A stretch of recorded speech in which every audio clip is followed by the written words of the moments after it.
নমস্কার বন্ধুরা, কেমন আছেন আপনারা সবাই? আশা করি ভালো আছেন, আমিও ভালো আছি। এই যে আপনাদের সামনে নিয়ে এসেছি, এটাকে কে কী নাম দিয়ে বলে আমি জানি না, মানে কে কী নামে ডাকে।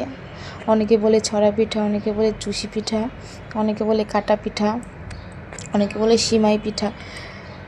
তো আমি জানি না, তো আমি পারি না, ফার্স্ট টাইম চলে এসেছি নিয়ে।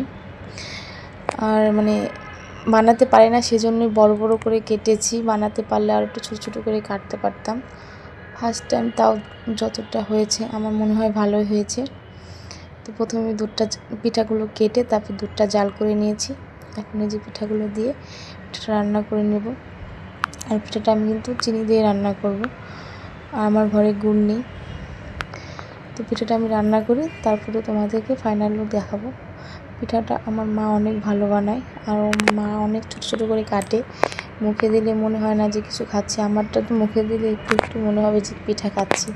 আর মারটা একদমই মনে হয় না, এত ছোটো ছোটো করে কাটে। এই যে আমার পিঠার ফাইনাল লুক। পিঠাটা কেমন হয়েছে অবশ্যই সবাই কমেন্ট করে বলবে।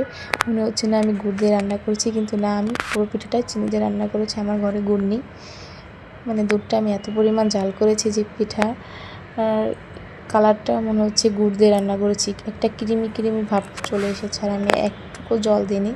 পিঠায় একটুকু জল দেওয়া যাবে না, জল না দিয়ে রান্না করলে পিঠাটা অনেক টেস্ট হয়। ফার্স্ট টাইম রান্না করেছি, ভাবিনি যে এত ভালো হবে, তারা আর একটু বানাতাম, কম হয়ে গেছে বানানো। তো তোমরা খেলে চলে আসো।